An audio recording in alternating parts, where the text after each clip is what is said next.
लोकसभा चुनाव के पहले चरण में 21 राज्यों की 102 सीटों पर मतदान पूरा हो गया है। वोटिंग का आंकड़ा जहां पश्चिम बंगाल में 80% पार कर गया, तो बिहार में सबसे कम मतदान हुआ। यूपी में भी पिछले चुनाव के मुकाबले कम वोटिंग हुई। इस वोटिंग ट्रेंड से क्या एनडीए को फायदा होगा या फिर इंडिया गठबंधन दम दिखाएगा, इस रिपोर्ट में देखिए।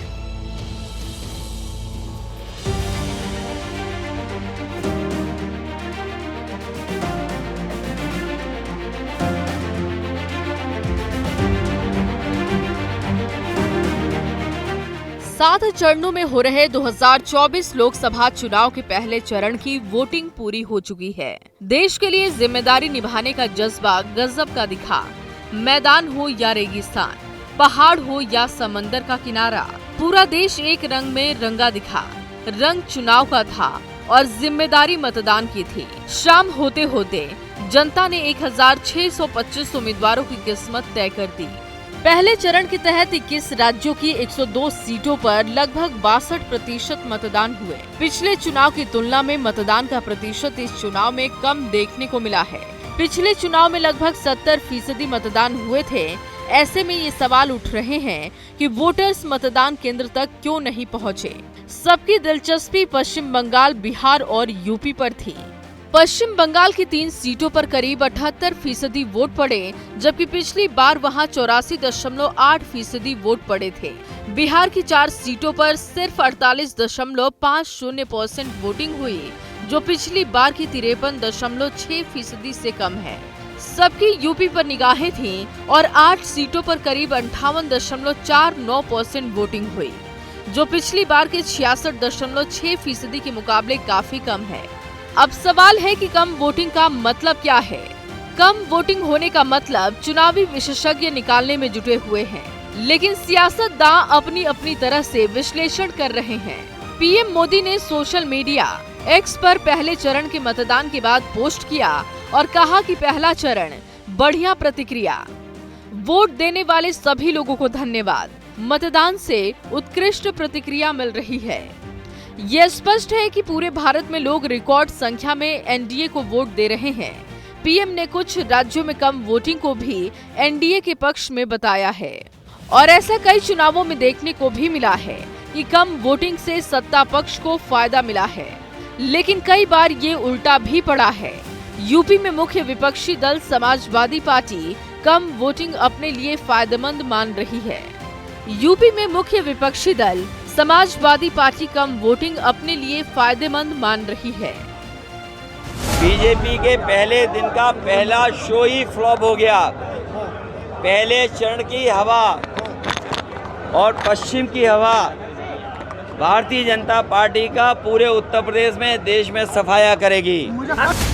हालांकि बीजेपी अखिलेश यादव की दलीलों को खारिज कर रही है। उनका दावा है कि यूपी समेत पूरे देश बीजेपी की अगुवाई वाला एनडीए फिर सत्ता पर काबिज होने जा रहा है। उत्तर प्रदेश की महान जनता का धन्यवाद करता हूं कि उन्होंने जो हमारा एजेंडा है, हमारे सरकारों का काम है, उसके प्रति समर्थन व्यक्त करते हुए भाजपा के पक्ष में मतदान किया है।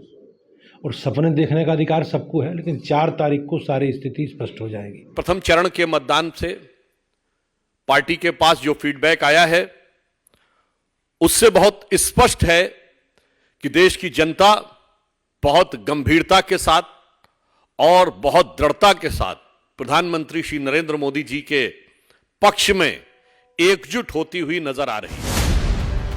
पहले चरण में बिहार की 4 सीटों पर वोटिंग हुई, वहां कतारें लंबी लंबी देखने को मिली, लेकिन वोटिंग परसेंटेज का जो आंकड़ा आया है वो सबको चौंकाने वाला है, क्योंकि पहले चरण में सबसे कम वोटिंग बिहार में हुई है, जिसको लेकर एनडीए और महागठबंधन के अपने अपने दावे हैं। लालू जी ने कौन अच्छा काम कर दिया जो वोट जुटेंगे? कुछ नहीं होना है। एकदम लोकतंत्र मोदी जी के साथ है। बिहार का एक एक वोट मोदी जी को जाने वाला है। चारों जगह जो भी वोट पड़ा है महागठबंधन को पड़ा है और हम लोग निश्चित है चारों सीट आज का जीतना। पश्चिम बंगाल में पहले चरण में महज 3 सीटों पर वोटिंग हुई। वहां छिटपुट हिंसा भी देखने को मिली, लेकिन वोटिंग के आंकड़े संतोषजनक हैं। 77% से ज्यादा मतदान मायने रखता है। हालांकि ये पिछली बार की तुलना में कम है, लेकिन सियासी दलों का जोश हाई है। 400 के पार की हम बात करते हैं तो वो उससे भी आगे बढ़ सकता है, ऐसा संकेत है। क्या उत्तर, क्या दक्षिण, क्या पूरब, क्या नॉर्थ ईस्ट, हर जगह यही फीडबैक है। बहरहाल पहले दौर की वोटिंग के साथ ही देश भर की करीब 19% सीटों पर मतदान पूरा हो चुका है। अब दूसरे दौर का मतदान 26 अप्रैल को होगा, जिसमें 13 राज्यों की 89 सीटों पर वोट डाले जाएंगे और इसके लिए चुनाव प्रचार ने तूफानी रफ्तार पकड़ ली है। Bureau report, ABP news. जैसे ही घड़ी का काटा दोपहर 2:30 पे आए, बबीता जी का दिल सास बहू साजिश के लिए मचल जाए। और ये है इनकी बहू, पूरे दिन ऑफिस की टेंशन हो जाए गॉन जब ये करें अपना फेवरेट शो फ्री टाइम पे ऑन।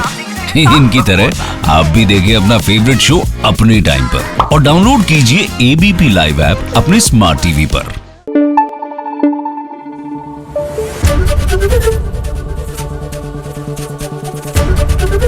एबीपी न्यूज आपको रखे आगे।